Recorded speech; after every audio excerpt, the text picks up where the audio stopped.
is up? Welcome to Every Single Guitars, where the goal of this channel is to review every single guitar ever made. Today I got a cool guitar. I always say cool, but I mean, it is cool. So what am I'm not gonna lie and say it sucks, you know? It's funny to say this because like the past like 6-8 months when I've been getting back into guitar and practicing and researching guitars again, I was like 90% electric guitar. I did play a lot of acoustic, you know, back in high school. You know, I was always more inclined to playing electric. I just enjoyed it more.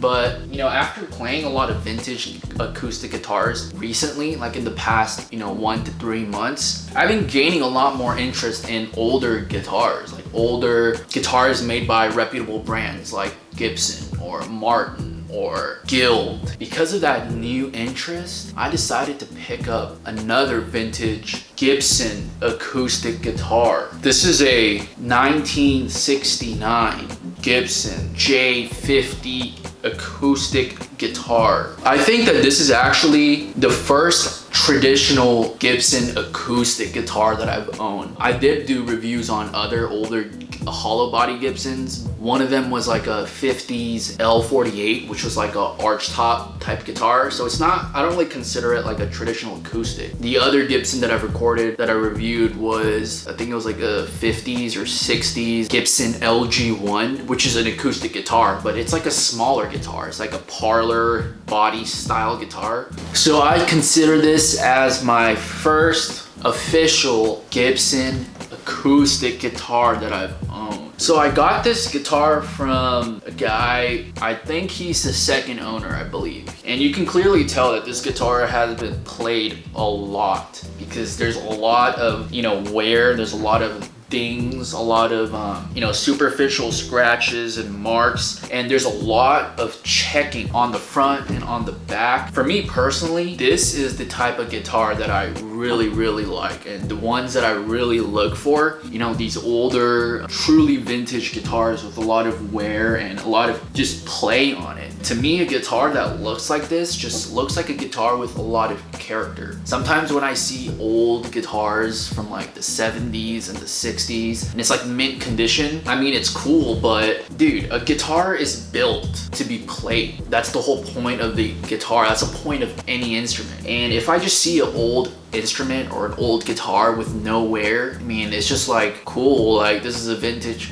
guitar, but how come no one has played it? Like, if the guitar is good, it's meant to be played. And you can tell that the guy who owned it really enjoyed playing with this guitar, so he played the living hell out of it. But, you know, despite the superficial wear and like the marks, in terms of how the guitar sounds and in terms of the stability and the structural quality of this guitar, it is excellent. I don't get the sense of it breaking. I don't get the sense of it needing repair, even though, you know, in terms of how it looks, it does look worn. In terms of how a guitar is supposed to perform, it performs perfectly. So from what I can tell, I can see that this guitar is all original. The bridge is original. The bridge pins look definitely original because you can see the old age and the wearing and the changing of the colors. You know, a lot of the times there are certain things on a guitar that you just can't replicate. You know, there's a lot of companies out there that sell like modern relic style like hardware. They may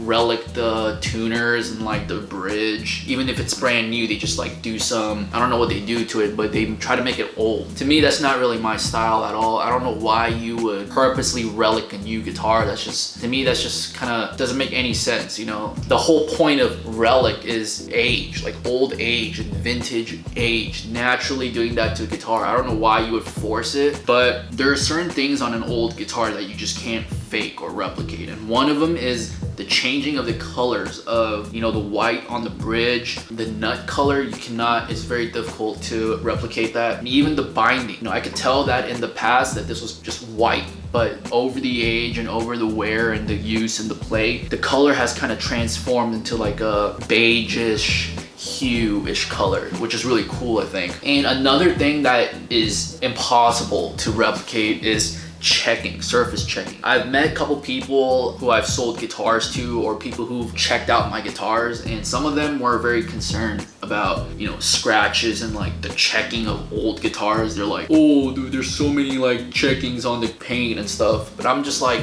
dude, if an old guitar doesn't have checking, it's just kind of weird, you know. Basically, the older the guitar is, checking is inevitable, and to me, checking is one of the things that you just cannot fake. There are some times when people, they try to relic an old, like a new acoustic guitar to make it look old. You can't do the checking part. That just comes from natural age, and to me, that's something that's really cool to me for a guitar personally. I just think it gives it a lot of character, like I said. For the J-50, I read some reviews and some guitar forums, and they said that they didn't like the adjustable saddle or the bridge, but I don't know why. I don't know why that got so much bad hate, because to me, the fact that you can move around the saddle, and not the bridge, but the saddle, because there's 2 screws here, I feel like that gives it a lot more flexibility on how you can set the action, or how you can raise it or lower it. You know, a lot of the times the saddle is just stuck, so if you want to lower it, you gotta like shave it down. But for this, it gives you the option of raising it and lowering it. So I don't know why that got so much hate. The only thing that I don't think is original is the input jack. I'm pretty sure this did not come with the J-50s. And I try to look for the pickup installed inside, but I can't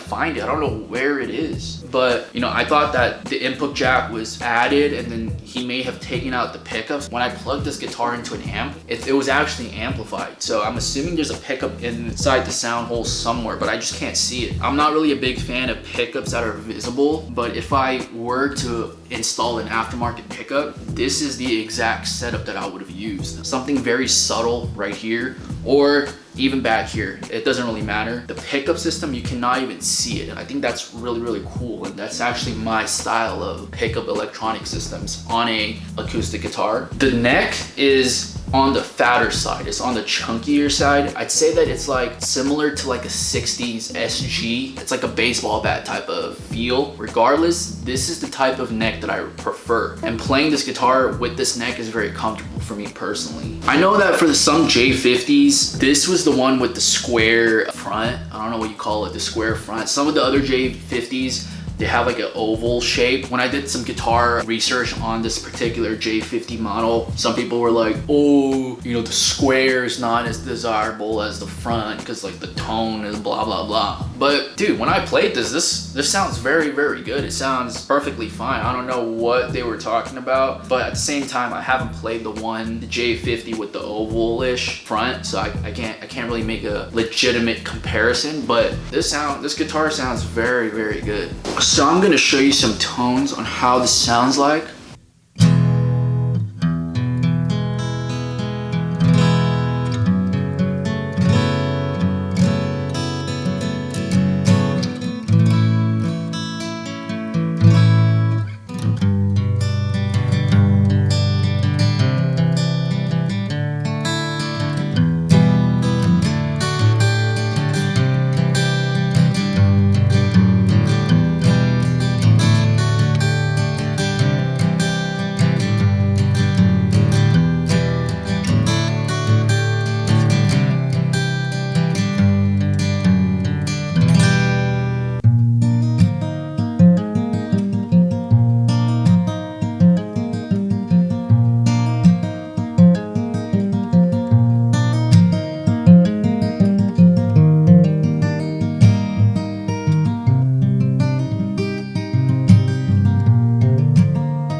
Another thing that I really like about this particular guitar, it's just the smell. Dude, if you smell the inside of this, I don't know how to describe the smell, but it's not a bad smell. It just smells like, it just just smells like a vintage Gibson. It just smells like an old guitar, dude. And that is like, to me, it's like a guilty pleasure of mine. It's like a really like I just smell it, I'm like, damn, dude, this just smells like a fucking old guitar. That's what I'm getting from this J-50. 1969 Gibson J-50 with the square, all original except for this part, the input jack. But for my first official Gibson acoustic that I've owned, very, very impressed. Like I said, despite the surface marks and checkings and whatever, in terms of what a guitar is built for, this is excellent acoustic. Very impressed.